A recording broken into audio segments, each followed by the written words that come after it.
2 a.m. I'm coming out of emergency surgery. A ruptured appendix. Sepsis spreading through my body. The surgeon told me later I was 2 hours from dead. And when I opened my eyes in that hospital room, the chair beside my bed was empty. My mother didn't come. My father didn't come. My brother Daniel lived 20 minutes away. He didn't come either. In fact, Daniel was the one who told everyone, "It's just an appendix. He's fine. Don't bother driving out there." He needed me forgotten that week. Because 2 days later, he had a meeting with our grandfather's estate lawyer, and he didn't want anyone watching. The only person who showed up drove 3 hours through the rain to hold my hand while I was unconscious. I didn't know that yet. But my grandfather did. He found out everything. And 11 months later, at the reading of his will, Daniel inherited exactly $1. And Grandpa left a letter explaining why, in his own handwriting. Before I tell you what happened, hit like and subscribe. Stories like this only reach people when you do. And drop your city and local time in the comments. Tell me where you're listening from. Now, let me take you back. Let me take you back to a family that, from the outside, looked completely ordinary. My name is Ellis. I grew up in a town called Marwick, a small place about 40 minutes outside of Columbus, Ohio. The kind of town with one good diner, 2 churches that didn't get along, and a hardware store that had been in the same family for 60 years. My father, Gerald, worked at that hardware store most of his life before managing it. My mother, Diane, taught 3rd grade. And I had one older brother, Daniel. He was 4 years ahead of me, and for as long as I can remember, he was the center of gravity in our house. I don't say that with bitterness. I say it because it's the truth. And the truth is where this story has to start. In our family, there was Daniel. And then there was everyone else. When Daniel made the high school baseball team, we drove to every game. Even the away ones, 2 hours out. When I made the regional science fair, my parents came to the award ceremony. But they left at the intermission, to take Daniel to a batting clinic. I remember standing on a small stage, holding a blue ribbon, looking out at 2 empty chairs. A teacher named Mrs. Okafor put her hand on my shoulder and said, "Your project was the best one here, Ellis. Don't forget that." I was 11. I never forgot it. Not the ribbon. The empty chairs. If you grew up as the second child, the quiet one, the one who learned early that the easiest way to keep the peace was to need nothing, comment "I know this feeling" down below. I want to see how many of you are out there. I think it's more of us than anyone admits. The one person in my family who really saw me, was my grandfather. His name was Walter, but everyone called him Walt. He was my father's father. A tall, slow-moving man, with hands like worn leather, and a habit of saying very little until it mattered. Walt had built a small company from nothing. Hadley Fabrication, a metal shop that started in a garage in 1968, and grew into a real business with about 30 employees by the time he retired. He'd sold most of it in the early 2000s, but kept the building and the land. And he'd invested carefully for 40 years. Nobody in the family knew exactly what he was worth. Walt didn't talk about money. He thought talking about money was a kind of bragging. And bragging, to him, was the worst thing a person could do. What Walt did talk about was character. He used to take me out to the old shop on Saturdays when I was a kid. We'd sweep the floors together, even though nobody worked there anymore. He'd say things like, "Ellis, you can tell everything about a person by what they do when they think no one's keeping score." I was maybe 9. I didn't understand it then. I understand it now. Walt was always keeping score. Just quietly. In a way none of us realized until it was far too late to change our answers. Daniel and Walt never connected the way Walt and I did. Daniel found Walt boring. He'd roll his eyes when Walt told the same stories. Check his phone while Walt talked. Leave family dinners early. And my parents, who would have crawled across glass for Daniel, never corrected him. They thought it was charming. That's just Daniel, my mother would say. He's got places to be. Walt would just watch. He never said anything. But he watched. Now I need to tell you about how the cracks really started to show. Because for a long time, they were just hairline fractures. Small things. Easy to explain away. The first real one came when I was 23. I'd gone to college on a partial scholarship and a lot of loans. Studied accounting. Got a steady job at a mid-size firm in Columbus. Daniel, meanwhile, had bounced through 3 different ventures. A sports bar that closed in 14 months. A marketing company that never seemed to have clients. And finally, a real estate thing that, on paper, looked impressive. He drove a leased BMW. He wore good watches. And my parents told everyone in Marwick that their son Daniel was a successful entrepreneur. They told it so often that I think they needed it to be true more than he did. When I was 23, Daniel went to my parents and asked to borrow $40,000 to expand the real estate business. My parents didn't have $40,000 sitting around. So they went to Walt. And Walt, and this is important, said no. I only know what happened because I was there for part of it. I'd stopped by Walt's house to drop off some groceries. My father was already there, in the kitchen.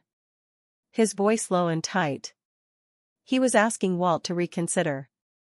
And Walt, sitting at his kitchen table with a cup of coffee going cold in front of him, said something I've never forgotten. He said, "Gerald, I've watched that boy ask for help his whole life, and never once watched him finish what the help paid for. I'll give him a job. I won't give him a check." My father left angry. Daniel got the $40,000 anyway. My parents took out a second mortgage to do it. And within 2 years, the real estate business was gone. The money was gone. And nobody ever spoke of it again. That was the first time I understood that Walt saw something the rest of them couldn't. Or wouldn't. The next crack was bigger. And it was the one that, looking back, set everything else in motion. It happened about 2 years before I ended up in that hospital bed. Walt was getting older. He was in his early 80s. Still sharp, still living on his own. But slowing down. And my father, along with Daniel, started spending a lot more time around him. At first, I thought it was nice. I thought maybe they were finally appreciating him. My mother started bringing Walt dinners. Daniel started showing up at Walt's house on weekends, the same weekends he used to avoid. I remember being almost happy about it. I thought, good. He won't be lonely. I was so naive. Because what was actually happening was that my father and Daniel had started talking. Quietly. Between themselves. About Walt's estate. About what would happen when the time came. I didn't know this at first. I found out in pieces. The first piece came from my cousin Renee. I need to introduce Renee. Because she matters enormously to this story, and I don't want you to forget her. Renee is my cousin on my mother's side. Technically not even related to Walt by blood.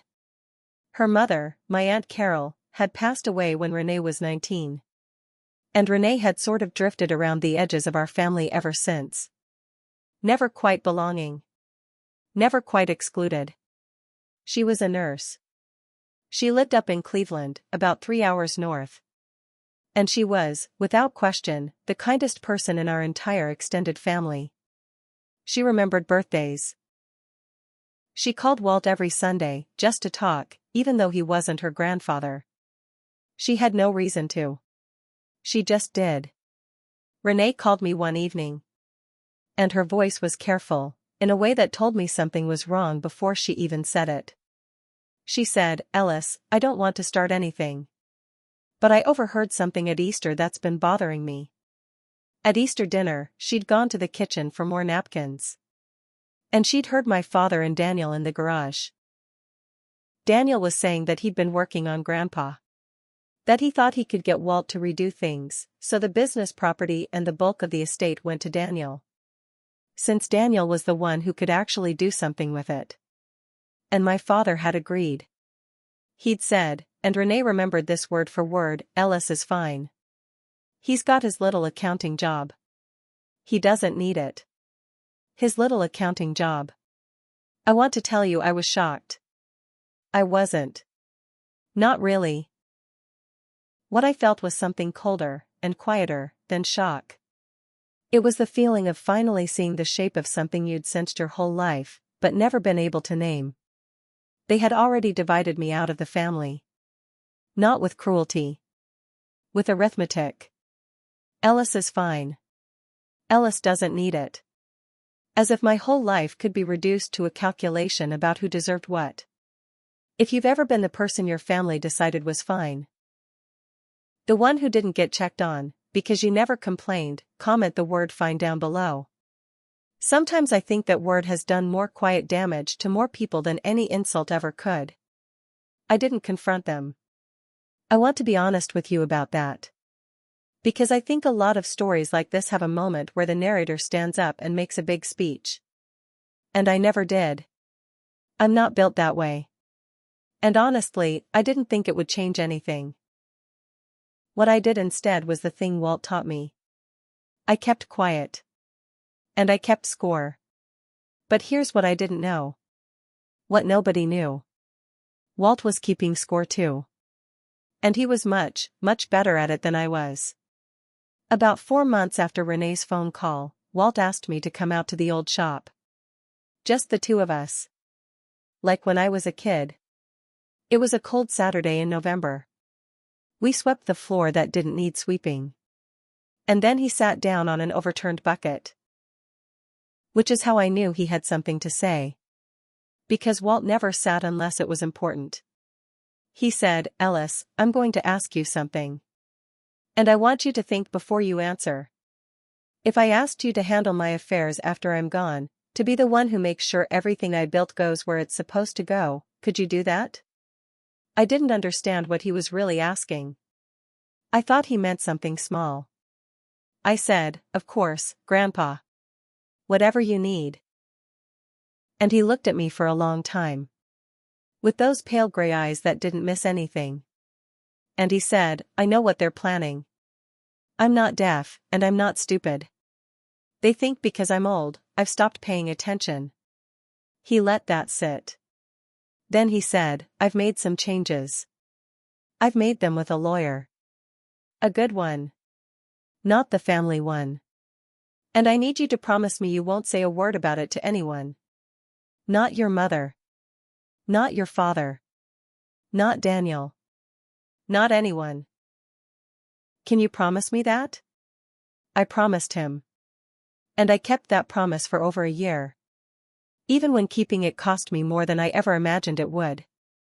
Walt told me that day that he'd updated his will and his trust.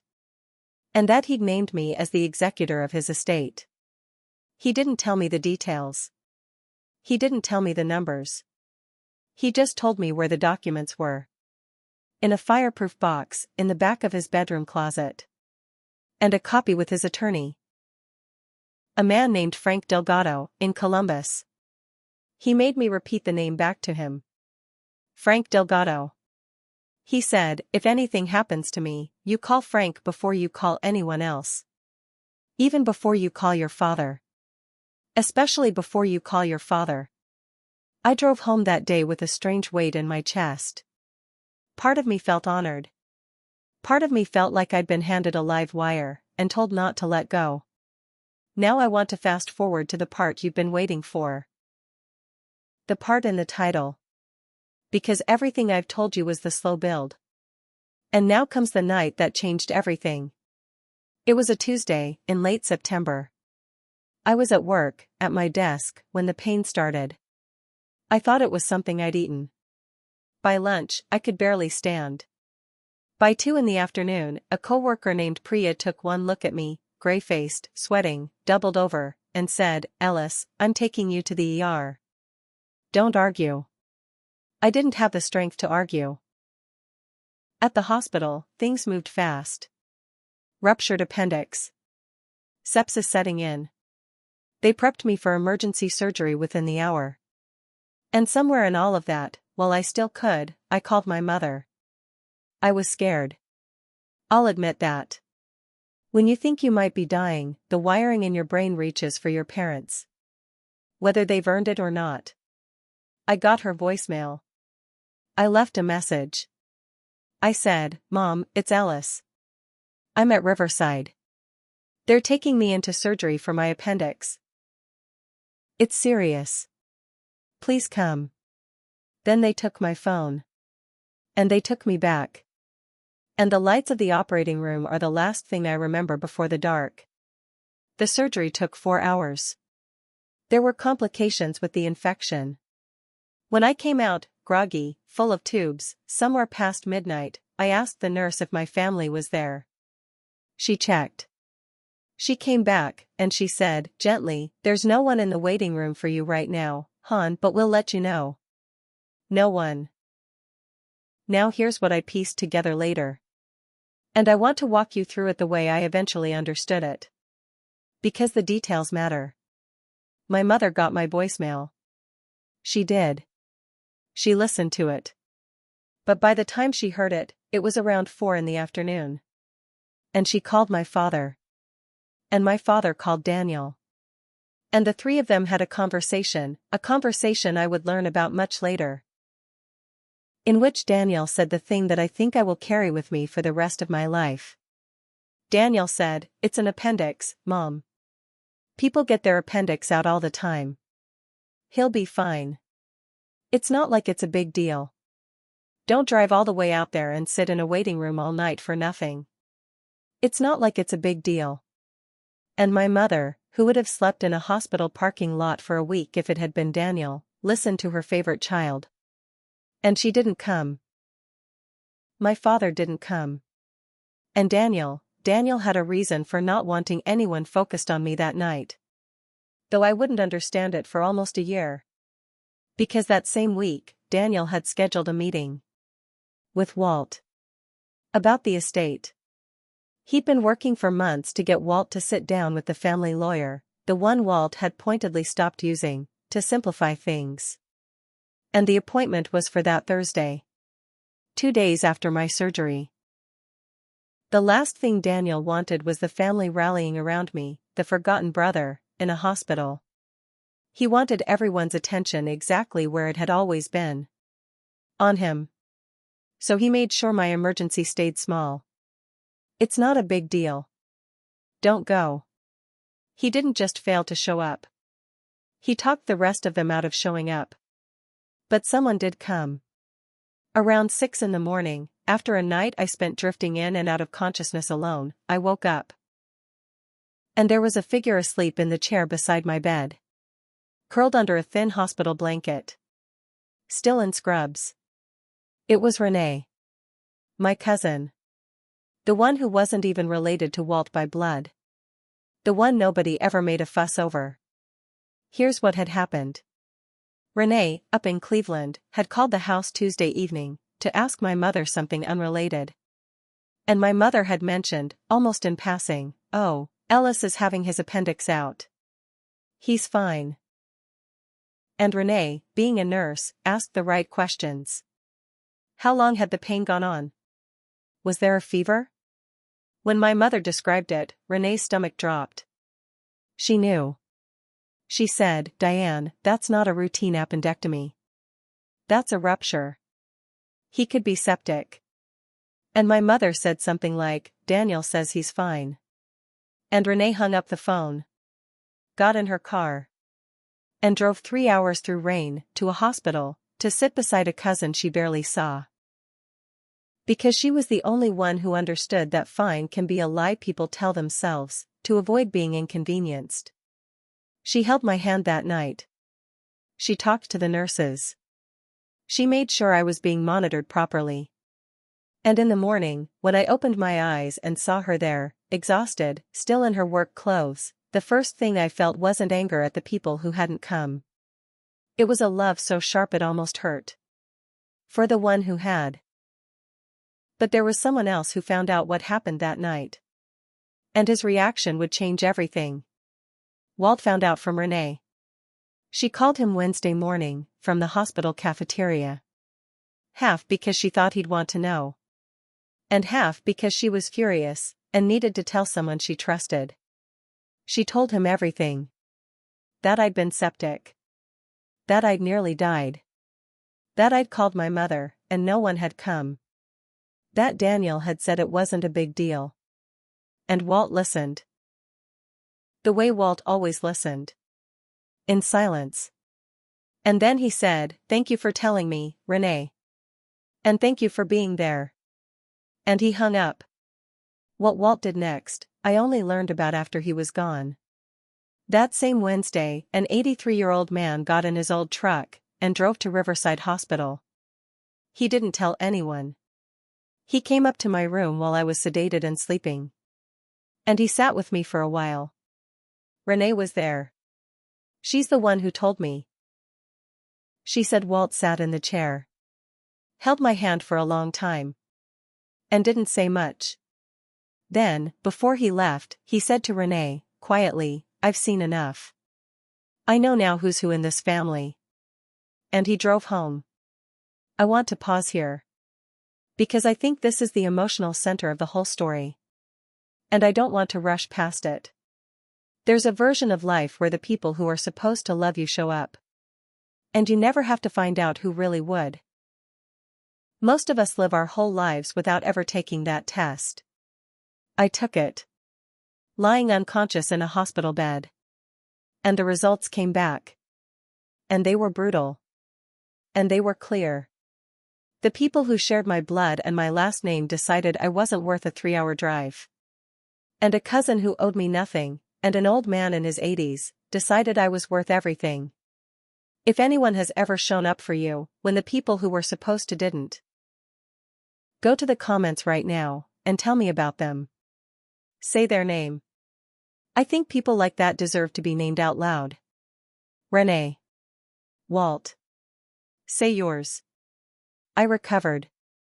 It took a couple of weeks. When I finally came home, my mother called. And the conversation was strange. And hollow. She said, "Ellis, we're so glad you're okay. Daniel said it was just routine. We had no idea it was serious." And I remember sitting on my couch, still weak. And I made a decision. I didn't yell. I didn't lay it all out. I just said, "It's okay, Mom. I understand." Because I did understand. I understood perfectly. And I knew, in that moment, that something between us had quietly and permanently broken. And that no argument was going to fix it. So there was no point in having one. That's the thing about being the quiet one. You learn that some breaks don't make a sound. Now. The Thursday meeting. The one Daniel had been engineering for months. It went ahead. 2 days after I came out of surgery. Daniel brought the family lawyer to Walt's house. My father came too. And the plan, as far as Daniel was concerned, was to get Walt to sign documents restructuring the estate. Putting the shop property and the bulk of the assets under Daniel's control. Framed as making things easier. And keeping the business in capable hands. But Walt had already been to the hospital. Walt already knew. And Walt, that morning, did something that must have stunned them. He let them come in. He let them sit down. He let the lawyer lay out the whole plan. And then he said, according to what my father later told my mother, who much later told Renee, "I'll think about it." And he showed them the door. He didn't argue. He didn't accuse. He just declined to sign anything. And he sent them home, thinking they still had a chance. They didn't. The documents Walt actually cared about had been signed and sealed over a year earlier. With Frank Delgado. The day after our conversation at the shop. Daniel was negotiating for control of an estate that had already been decided. He just didn't know it. Walt lived another 7 months after that. They were good months, mostly. I visited him more than ever. We never talked about the will again. He'd said his piece at the shop, and that was that. But I noticed he started telling me things. Small things. Like he was making sure I'd remember them. Where the property lines ran on the shopland. The name of the accountant who'd handled his books for 30 years. How he wanted his tools given to the two young guys who still rented part of the old building. He was, I realize now, handing me the map. Quietly. The way he did everything. Daniel kept up his campaign the whole time. He visited Walt almost every weekend now. Performing the role of devoted grandson. My parents praised him for it constantly. Daniel's been so good to your grandfather, my mother told me once. And I just nodded. Because what was I going to say? That I'd been named executor in secret? I'd given my word. So I held it. Even as they built their whole picture of the future on a foundation that didn't exist. Walt died on a Sunday morning in April. Renee was the last family member to talk to him. She'd called him the night before. Like always. He went peacefully. In his sleep. In the house he'd lived in for 50 years. And then the machine of grief and money started turning. The first call I got after the funeral arrangements was from my father. And his voice was already strategizing. He said, "Ellis, we need to all sit down and figure out the estate. Daniel's been talking to a lawyer. He thinks the smartest thing is to consolidate everything, and let him manage it. Since he understands business. We just need you to sign off on a few things, to keep it simple." There it was. The plan. Fully formed. Presented to me as a formality. Ellis will sign off. Ellis is fine. Ellis doesn't need it.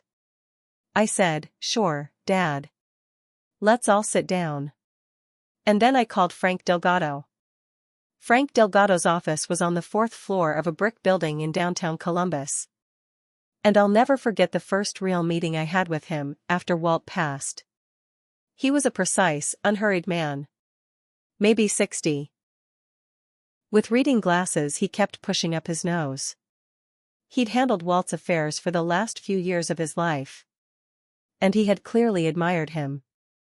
He laid the documents out on the table in front of me. And he walked me through them. And the whole time I felt the ground shifting under everything I thought I knew about my family's future. Walt's estate was worth, and I had no idea. None. Until that moment, approximately $2.4 million. The shop property and land, which a developer had been eyeing for years, was appraised at around $900,000 on its own. There were investment accounts Walt had quietly grown over 4 decades. There was the house. And the will, signed 18 months before his death, with Frank as the attorney, and 2 of Walt's old employees as witnesses, was unambiguous. It left my father, Gerald, a specific sum of $50,000. In recognition that he is my son. With my love.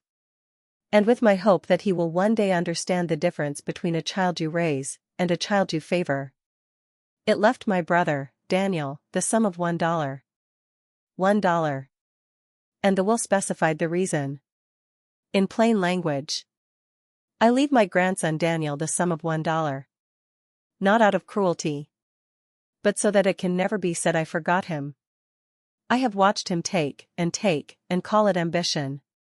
I will not fund it from the grave. It left my mother nothing directly. But established that my father's bequest was for the household. It left Renee, my cousin, who wasn't even his blood, $100,000. For being, in every way that matters, family. On the nights when family was nowhere to be found. And everything else. The house. The shop property. The investments. The bulk of an estate worth well over $2 million. It placed into a trust. With me as both executor and primary beneficiary. The document named me directly. And then there was the letter. Frank slid a sealed envelope across the table. My name was on the front. In Walt's handwriting. He said, he asked that you read this privately, but that its existence be made known to the family at the reading. He was very specific about that. I want to tell you about the family meeting where this all came out. Because it was the strangest hour of my entire life. And not for the reasons you'd think. We gathered at my parents' house, 11 days after the funeral. My father. My mother. Daniel. His wife. And me. Daniel had actually invited a lawyer friend to help facilitate. Because they were all so certain of how this was going to go. They thought it was a formality. They thought I was there to sign off. My mother had made coffee. There was a coffee cake on the table. It was, in its own way, almost unbearably normal. And then I told them I'd brought Walt's attorney's documentation. And that I had something to read to them. I'm not going to pretend I was calm inside. My hands were shaking under the table. But my voice held. I read them the will. All of it. The $50,000 for my father. And when I got to Daniel's line, the $1, and the reason, the room went so silent I could hear the refrigerator humming in the kitchen. Daniel's face did something I'd never seen it do before. It went completely blank. Then white. Then a kind of mottled red. He said, that can't be legal. He wasn't in his right mind. We'll contest it. And I said, quietly, he signed it 18 months ago, Daniel. With a lawyer you don't know, and 2 witnesses. He was completely lucid. There's a video, too. Frank filmed the signing. Grandpa knew you'd say exactly what you just said. That's when my father stood up. And his voice cracked. And he said the thing that told me he still, even then, didn't understand. He said, Ellis, you can't do this to your family. You can't just take everything. As if I had taken it. As if the man who spent 40 years building it didn't get to decide where it went. As if the $50,000 sitting in front of him was an insult. Instead of a gift he'd done nothing to deserve. And then I read them the letter. Walt's letter. I'd read it alone 3 times already. And I knew it would do more than anything I could ever say. I'll read you the part that mattered most. It went like this. To my family. All of you. I am not writing this in anger. Though I have felt anger. And I am old enough now to know the difference between anger and clarity. This is clarity. Last September, my grandson Ellis nearly died. He called his mother from a hospital, frightened and alone, and asked her to come. And she didn't. Because Daniel told her it wasn't a big deal. I know this because Renee called me. And because I drove to that hospital myself, and sat beside Ellis while he slept. And I looked around that room. And I saw who was not there. I have spent my whole life being told who the successful one was. And who was just fine. That night taught me the truth that all the years before had only hinted at. The one you all decided didn't need anything, is the one who has never once asked me for a thing.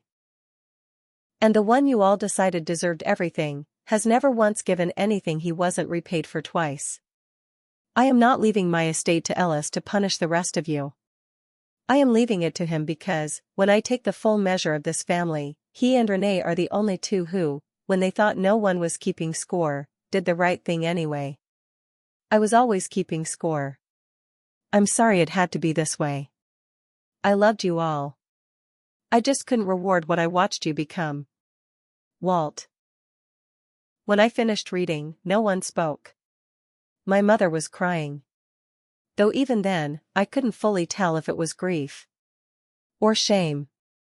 Or just the collapse of a future she'd been counting on. Daniel got up, and walked out of the house, and slammed the door. His wife followed him. My father sat down slowly. Like all the air had gone out of him. And he stared at the $50,000 figure on the page. For a long, long time.